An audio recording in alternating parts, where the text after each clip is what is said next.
고양이는 따뜻했다. 신희우.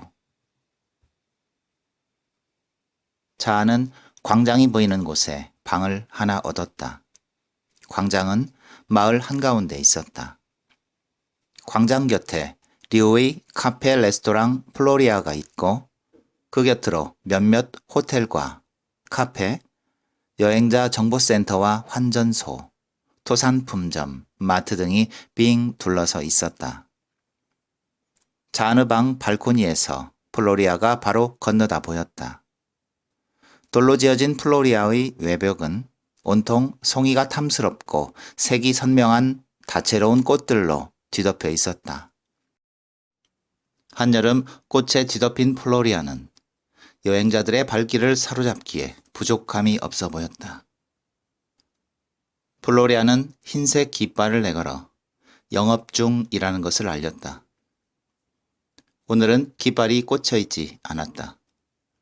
손님을 받지 않는다는 뜻이었다.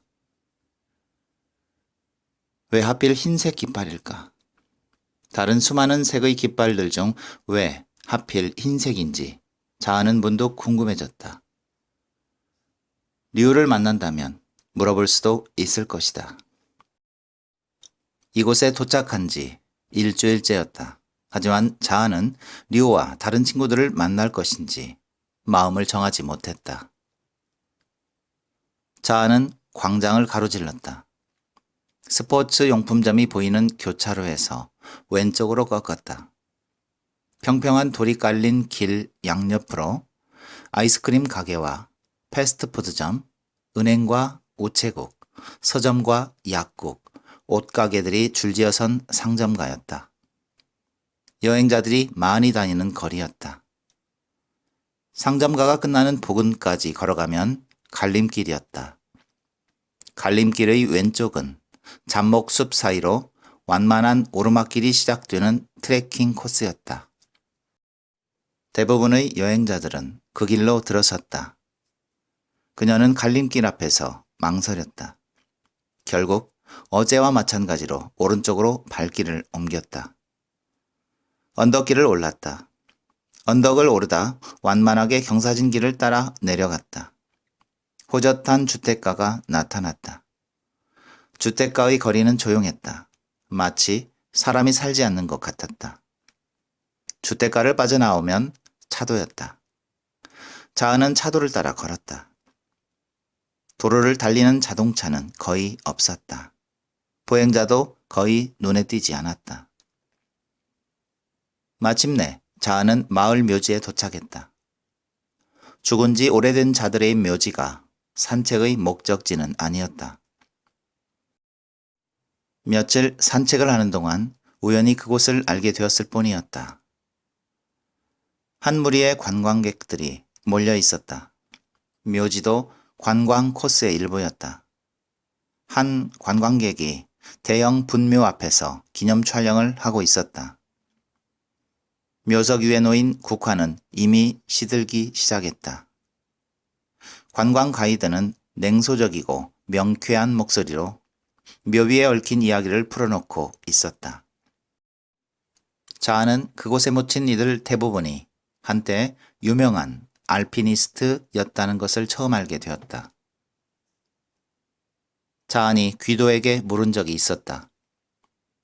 산이 왜 그렇게 좋아? 모든 살아있는 존재는 자기 자신이 되고자 한다. 올챙이는 개구리가, 애벌레는 나비가, 상처받은 사람이 완전한 인간이 되고자 하는 것처럼 나는 산에서 그 길을 찾고 있는 것뿐이다. 귀도는 그렇게 대답했다. 귀도의 말을 들었을 때 자아는 두려웠다. 자아는 귀도가 찾고자 하는 것이 무엇인지 쉽게 헤아릴 수 없었다. 하지만 귀도가 가고자 하는 그 길에 언제나 위험이 도사리고 있다는 것을 알았다. 귀도는 틀림없이 자기 본연의 모습을 찾아낼 것이었다. 그러기 위해서 끊임없이 산에 오를 것이었다. 그리고 훗날 언젠가는 자아는 결코 닿을 수 없는 곳으로 떠나버릴 것 같았다. 그 근거 없는 확신 때문에 자아는 불안했다. 불안은 점점 확장하고 확장할 뿐 결코 확장을 멈추지 않았다. 드높은 하늘에 바람과 새와 패러글라이더가 뒤섞여 떠돌았다. 여행자들은 산을 오르고 암벽을 타고 기구에 몸을 묶고 새처럼 무겁게 하늘을 날았다. 그들은 감탄스러울 정도로 삶과 밀착된 사람들이었다. 단순하고 직접적이고 복잡하지 않은 스냅 사진 속의 인물들처럼 묘지에서조차 환한 웃음을 지을 줄 알았다. 죽음에 대해서 이야기하기에는 그들 속에 너무나 많은 즐거움이 가득했다. 오래전에 죽어버린 이들의 묘지 위에도 경이로운 삶의 풍경은 존재했다. 귀도는 일기에 썼다. 날고 싶다. 귀도는 그 문장에 자신의 바람을 오롯이 담았을 것이다. 귀도의 일기는 미호와 함께했던 순간들에 대한 비밀스러운 기록이었고 산행 일지였다. 자아는 결혼한 미호를 사랑했던 귀도의 의식과 도덕과 양심의 무게에 대해서 생각했다. 또한 귀도가 동생인 자한을 위해 짊어졌던 책임과 의무의 무게에 대해서 생각해 보았다. 귀도는 억제의 틀을 부수고 이성의 세계에서 탈출하고 싶었을 것이다. 진정으로 새이고 바람이고 싶었을 것이다. 저 하늘의 새처럼 바람처럼 경계 없이 자유롭고 싶었을 것이다. 이 뒤늦은 깨달음은 자한을 오래도록 괴롭혔고 한없이 아프게 했다. 그리고 아직도 여전히 가슴 아팠다. 관광객들은 오래 머물지 않았다. 그들이 빠져나간 묘지는 한층 적막해졌다. 해가 기울고 있었다. 수많은 나무와 풀들과 무덤과 무덤 사이사이로 햇살은 점점 더 얇고 가볍게 마치 비늘처럼 스며들었다. 지속적이고 감지할 수 없는 사멸의 시간이 다가오고 있는 것 같았다. 류는 늦게까지 잠을 잤다. 철호와 지욱과 태호는 이미 나가고 없었다. 류는 커피를 한 잔 마시고 책을 손에 들었다. 하지만 책에 집중할 수가 없었다. 류는 플로리아의 창을 통해 광장을 내다보았다. 한낮의 타는 듯 뜨거운 햇살이 사방으로 낭자했다. 선글라스를 낀 여행자들이 느긋한 걸음으로 광장을 오갔다. 여행자들은 이 마을을 기점으로 동서남북 어느 쪽으로 가든 A 산군의 경관을 마음껏 즐길 수 있었다. 서부 유럽의 한 작은 마을인 이곳의 원주민은 고작 1만 명에 불과하다. 하지만 7월, 8월에는 거의 10만 명에 가까운 여행자들이 쏟아져 들어왔다. 이곳은 지금 성수기의 관광지답게 북적였다. 수많은 여행자들 틈에서 광장을 가로지르는 한 동양 여자가 눈에 띄었다.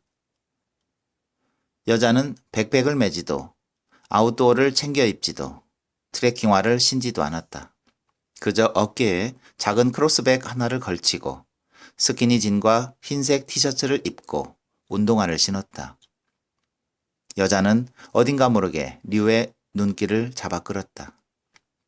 작고 마른 여자의 체구가 낯설지 않았다. 저 여자는 자한일지도 모른다. 막연한 짐작이 확신처럼 류를 사로잡았다. 하지만 선글라스를 낀 여자의 얼굴을 확인할 수는 없었다. 그러기에는 거리가 너무 멀었다. 이윽고 여자의 모습이 완전히 사라졌다. 류는 책을 다시 집어들었다. 귀도의 마지막 선물이 되어버린 책이었다. 류는 그 책을 최곤에서야 읽기 시작했다.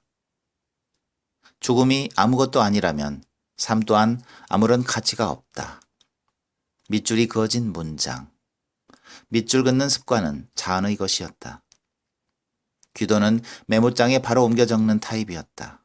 엄밀히 말하자면 그 책은 자한의 것이었다. 귀도와 자한. 세상에 단 둘뿐이었던 가족. 서로에게 말없이 환히 웃을 줄 알았던 남매. 그들과 가까이 지내던 한때 류는 남매가 공유하는 소소한 일상과 친밀함이 부러웠다. 류는 자기가 어딘가 다른 가족을 가졌더라면 더 행복했을까 하는 생각을 해본 적이 있었다. 류와 진은 아주 어린아이 때부터 많은 것을 배웠다. 영어, 바이올린, 피아노. 1년에 한 번 있는 학예회 준비를 위해 성악 개인 레슨도 받았다. 각종 음악과 미술 경연 대회에도 참가했다.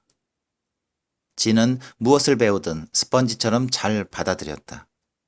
각종 대회에서 상도 받았다. 진은 장래가 촉망되는 아이였고 부모의 자랑거리였다. 반면에 류는 그것이 무엇이었든 마음먹었던 만큼 좋은 결과를 얻지 못했다. 어떤 대회에서도 입선조차 한 적이 없었다.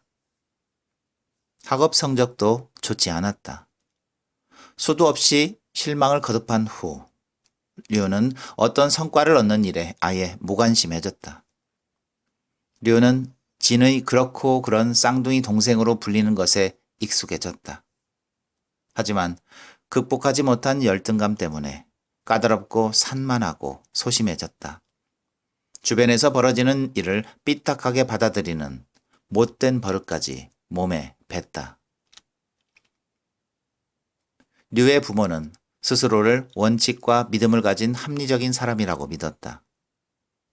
진이 산악 동아리에 가입했을 때 부모는 그저 스펙 쌓기의 일종으로 여겼다.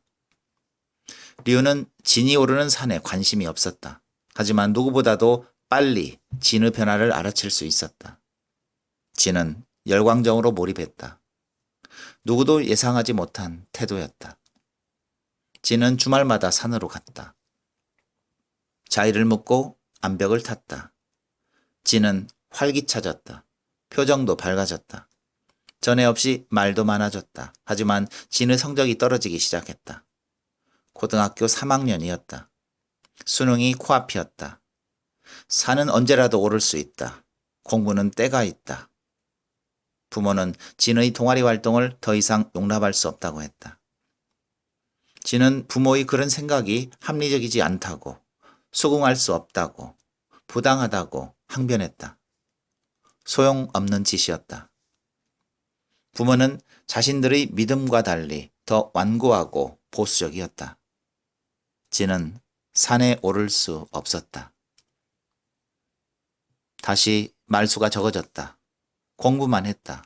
성적이 올랐다. 마침내 수능 모의고사에서 예전처럼 전교 1등을 차지했다. 부모는 기뻐했다. 류는 그 나름의 방식으로 진을 지켜 세웠다. 독한 새끼.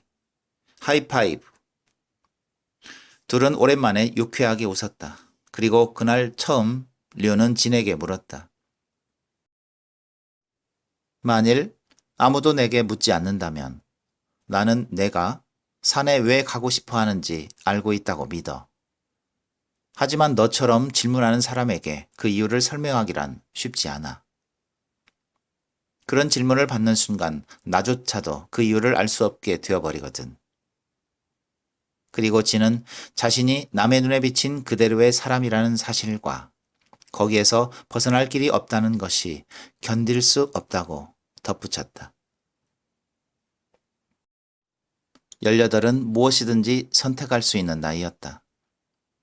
진은 스스로 목숨을 끊었다. 부모는 그 사실을 받아들이지 않았다. 친척에게조차 사고사였다고 둘러댔다. 이웃이 알게 되는 것을 꺼렸다. 먼 곳으로 이사를 했다. 류의 부모는 자책감과 상실감을 체면 따위와 맞바꾸어 버렸다. 류는 진실도 견딜 수 있을 만큼만 선택하는 부모를 증오했다.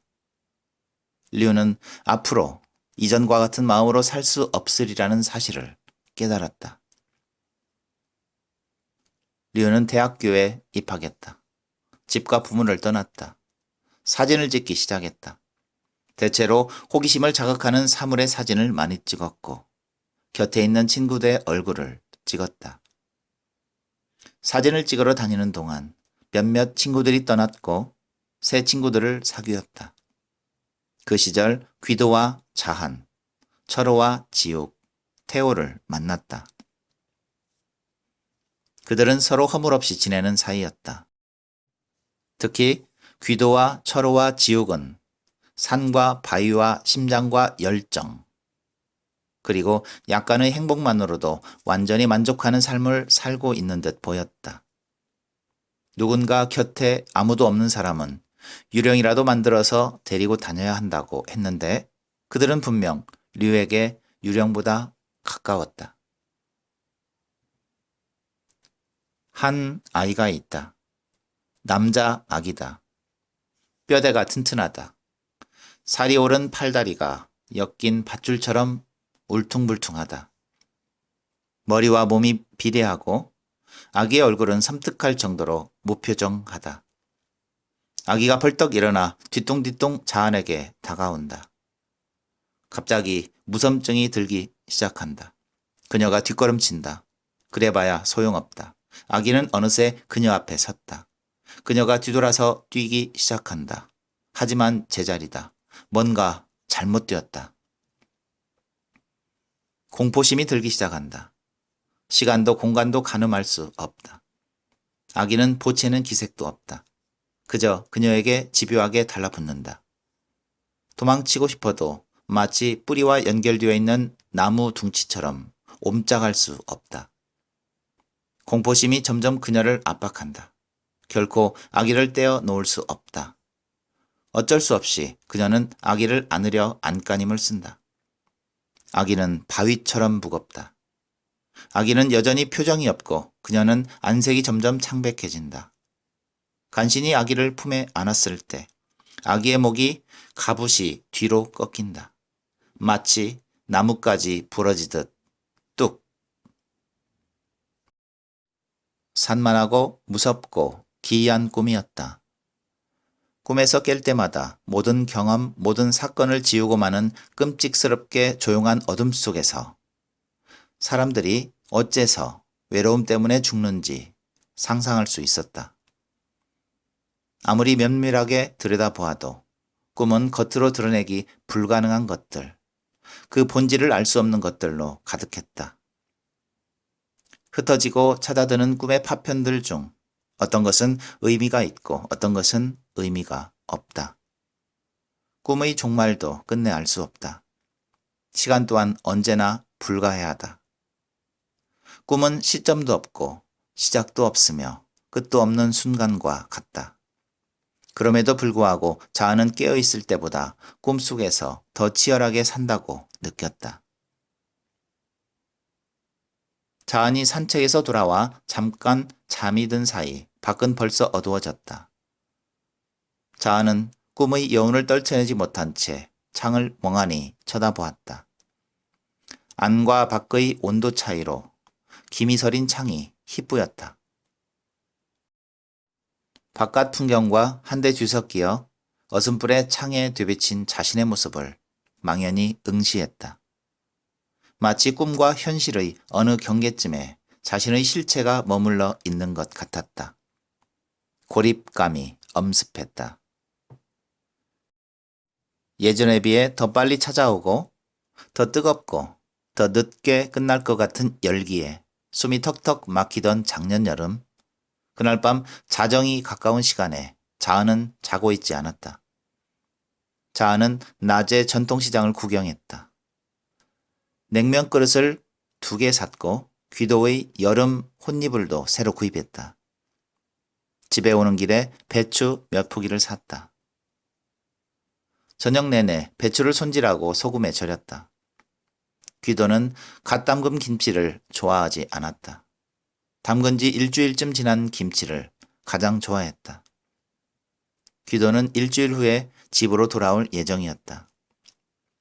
귀도는 류의 플로리아에 머물고 있었다. 철호와 지옥과 함께였다.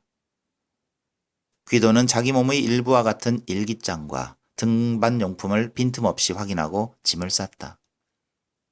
늘 그러했듯 자은은 비행기 안에서 읽을 만한 책을 골라 귀도에게 주었다.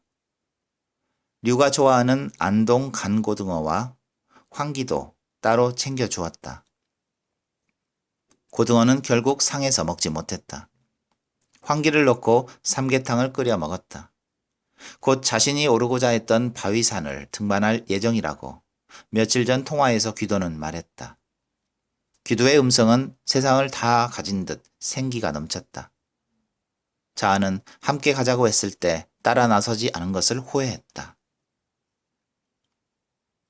자아는 시원한 캔맥주를 마시며 텔레비전을 보았다. 오랜만의 외출로 몹시 피로했지만 더위 때문에 잠들기가 어려웠다. 첫 번째 현관벨이 울렸을 때 자아는 어리둥절했다. 모니터에 비친 얼굴은 태호였다. 자아는 가만히 모니터를 지켜보았다. 태호는 귀도가 이곳에 없다는 것을 알고 있었다.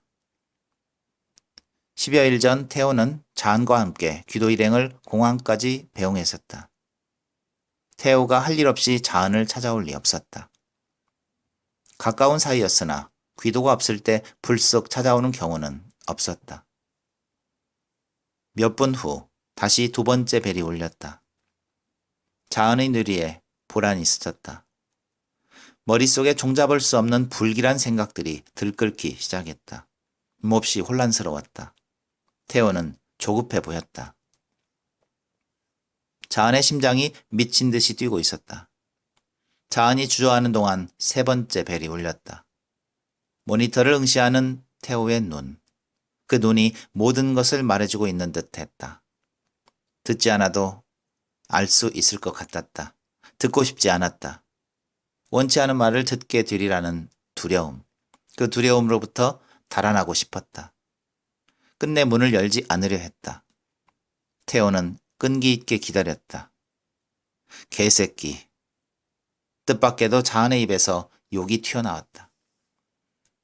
누구에게랄 것도 없었다. 자안은 문을 열었다. 그리고 들었다. 자안의 예상은 빗나가지 않았다. 해질 무렵이면 류는 이 마을이 플로리아가 세상으로부터 완전히 잊힌 장소처럼 여겨졌다. 심지어 시간이 멈춰버린 듯한 느낌마저 들었다. 모든 것에서 멀리 떨어져 이 세상 끝에 허무의 한복판에 서 있는 기분이 들기도 했다. 벌써 5년째 이곳에 살고 있는데도 좀처럼 익숙해지지 않았다. 어쩌다 이곳까지 오게 되었을까? 장소 하나 바꾼다고 해서 사실로 받아들이고 싶지 않은 것들을 꿈을 잇듯 잊을 수는 없었다. 1년 전 오늘 전화는 류가 했다. 철호와 지욱은 그럴 만한 정신이 아니었다. 한국 시각으로 오후 7시쯤이었다. 전화를 받은 태호는 주로 듣기만 했다. 그 이후 3번의 통화가 더 이루어졌다. 류는 태호에게 자안과 함께 이곳으로 와달라고 부탁했다. 훗날 태호는 말했다. 그날 그에게 맡겨진 어쩌면 알지도 못하고 상상할 수조차 없는 절망을 자안에게 알리고 싶지 않았다고. 그래서 시간이 조금 더 걸렸다고. 비행기를 환승하며 12시간 만에 J 공항에 도착해 류의 자동차로 플로리아에 다다를 때까지 자은은 아무것도 묻지 않았다. 비는 주위를 집어삼킬 듯 쏟아졌다. 차고 자욱한 습기가 플로리아를 에워싸고 있었다. 철호와 지욱은 몹시 피로해 보였고 안공이 푹 꺼진 눈은 더욱 침울하고 강렬해 보였다. 까칠해진 얼굴의 윤곽이 더 두드러졌다. 철호는 사고 경위를 설명하는 중이었다. 귀도와 함께 등반했던 철호와 지욱 중 돌아온 자 누군가는 해야만 하는 일이었다. 철호는 목이 잠겨 말을 멈추었다. 오래 울어 불어터진 눈시울이 다시 붉어졌다. 더 이상 말을 잇기 어려워 보였다. 자아는 미동도 없었다. 지도만 내려다 보았다. 등반 코스가 상세히 기술된 지도였다. 자아는 철호의 설명 따위에는 안중에도 없는 것 같았다. 귀도가 돌아오지 못하리라는 사실은 분명하고 뚜렷했다. 그 자명한 사실 앞에서 철호의 말은 하나마나한 소리였다. 그 뻔한 소리를 해야만 하는 철호와 묻고 싶은 말을 몸 밖으로 감히 꺼내지 못하는 자안을 지켜보는 류도 참담했다. 류는 그들 모두가 자안을 죽이고 있다는 생각까지 들었다. 절망에 꺾이고 두려움에 빠진 자안의 표정. 그 표정 뒤에 숨겨놓은 감정의 중심에는 일종의 분노가, 어디로 쏟아내야 할지 알 수 없는 분노가 확실히 존재했다. 논리로는 설명이 되지 않는, 형체가 잡히지 않은 감정들이 소용돌이 칠 것이었다. 이해할 수 없는 일들은 분노와 증오를 불러일으킨다.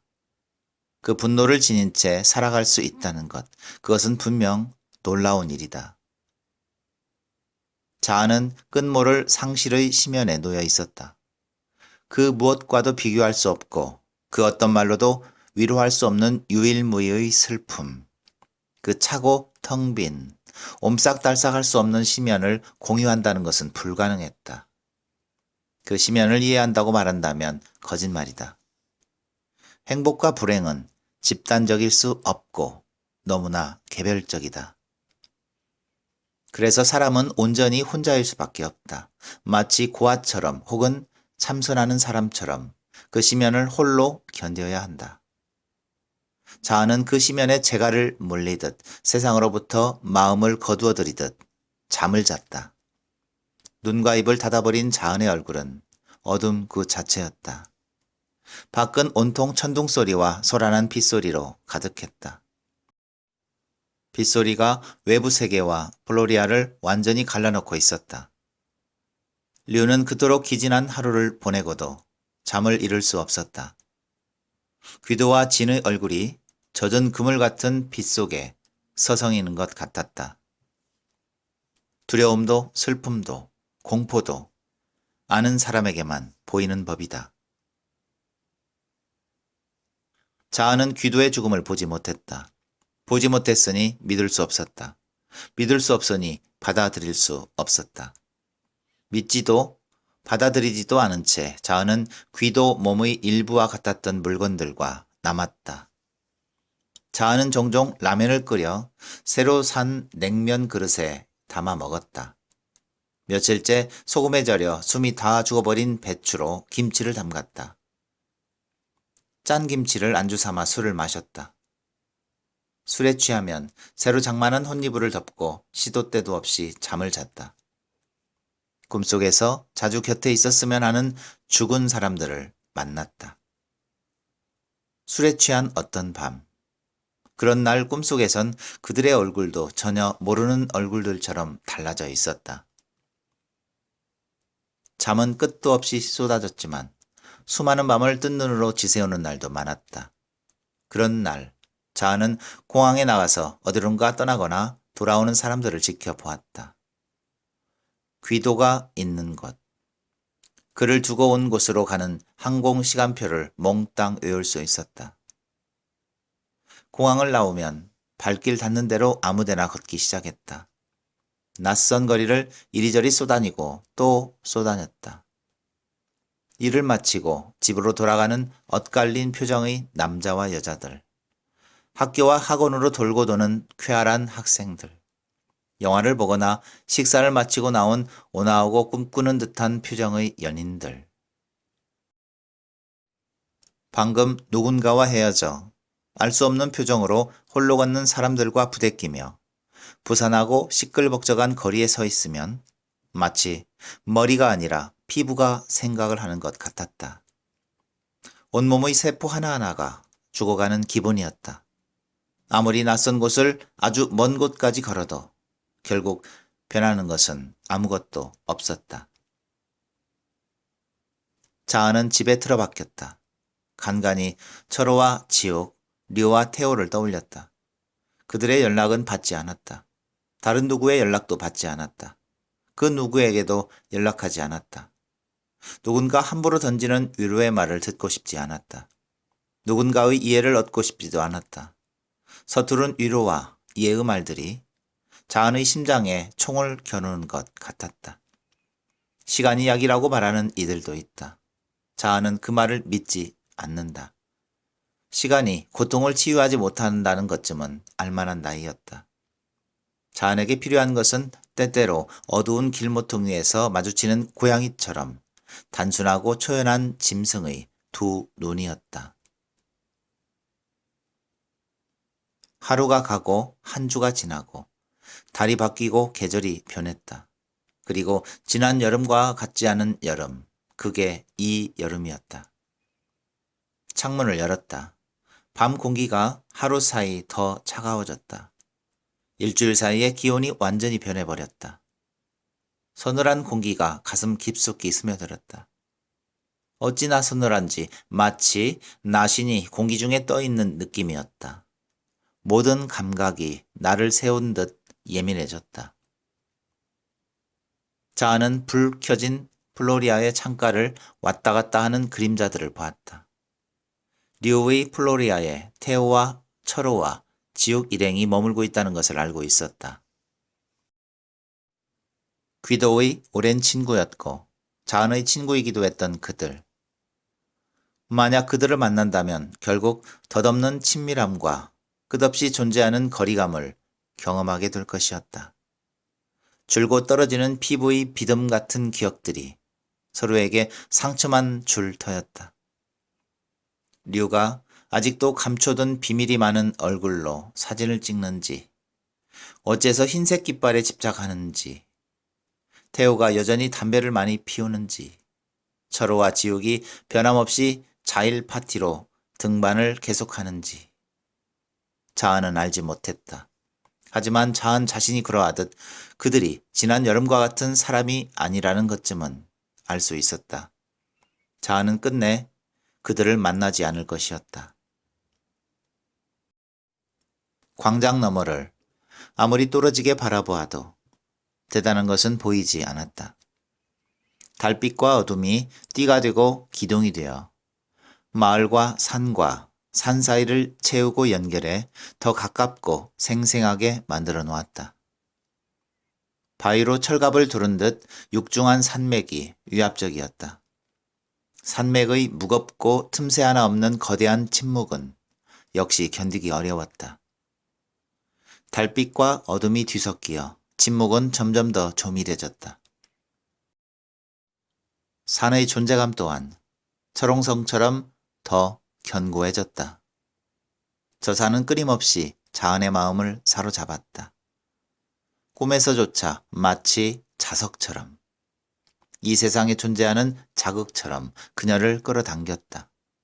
빙하와 얼음과 만년설로 뒤덮인 저 산 어딘가에 귀도가 있었다. 귀도는 마치 자신의 삶을 흙으로, 수수께끼를 닮은 흙으로 만들기로 작정한 사람처럼 그 누구의 눈에도 띄지 않는 곳으로 사라져 버렸다. 자아는 여느 날처럼 술을 찾았다. 단 몇 방울의 술만으로도 신경이 좀 느슨해지는 것 같았다. 술을 마시면 자신에게 일어난 일들을 어쩌다 흘려들은 이야기처럼 잊을 수 있었다. 일상이 아무렇게나 흘러가도 상관없었다. 자신은 어디로든 갈 수 있고 내키지 않으면 어떤 곳으로도 가지 않을 수 있다. 어떤 곳에 머무르든 다를 게 없다. 아는 사람도 뭔가를 바라는 사람도 없는 곳에서 미래가 없이 살아가는 것도 나쁘지 않다. 이제는 곁에 없는 이들을 그만 놓아버리고 더 이상 미안해할 필요 없이 그 누구에 대한 원망도 없이 있는 듯 없는 듯 살아도 괜찮다고 치부할 수 있었다. 술은 새에게 자유를 주는 것처럼 그녀 자신을 한없이 풀어놓아 주었다. 자아는 술을 마신다. 류는 온종일 책을 읽었다. 철호와 지욱과 태호는 낮에 소주 한 병을 들고 산행을 다녀왔다. 귀도를 위한 첫 추모 산행인 셈이었다. 그들은 잊지 못했기 때문에 귀도와 자은에 대하여 말하지 않았다. 작년 이 무렵처럼 그들은 술에, 자책감에, 먹먹함에 그 모두에 취해 있었다. 6개월 만에 자은을 다시 보았을 때 류는 철호의 결혼식에 참석하기 위해 서울에 머물고 있었다. 어디서나 캐럴이 질척거리던 지난 연말이었다. 그날 태우의 재즈클럽은 철호의 결혼식 피련회로 한창 들떠 있었다. 과장된 축하의 말들이 오갔다. 폭죽이 터졌다. 색종이 조각이 흩날렸다. 테이블마다 케이크가 놓였다. 술잔이 빠르게 비어갔다. 수많은 친구들이 술잔을 치켜들고 철호의 결혼을 축하했다. 파티는 흥겨웠고 모두 기분이 좋아 보였다. 흥분된 분위기에 휩쓸리다 보면 돌연 미묘한 우울이 찾아들었다. 술이 독처럼 쓰고 음악이 그저 시끄러운 소음에 불과하고 상처받고 치유받지 못한 웃음 띤 얼굴들이 괴물처럼 끔찍해 보였다. 기분 탓이지만 류는 다소 지쳤고 어디든 조용히 혼자 있고 싶었다. 클럽의 주방으로 난 뒷문을 열면 후미진 골목이었다. 하룻밤에도 쓰레기 봉투가 높게 쌓이고 담배꽁초가 어지럽게 흩어지고 찌그러진 캔이 굴러다니며 주객과 길고양이가 지린 오줌 냄새가 시큼하게 피어오르는 골목은 류에게 친숙했다. 그곳에 의자 하나가 있었다. 그 차가운 의자에 자은이 앉아 있었다. 뜻밖에도 고양이와 함께였다. 자은은 그동안 마치 먹을 것을 입에 대보지 않은 사람처럼, 마치 굶어 죽기로 작정한 사람처럼 유례없이 말라 있었다. 자은은 류를 보고도 전혀 놀라지 않았다.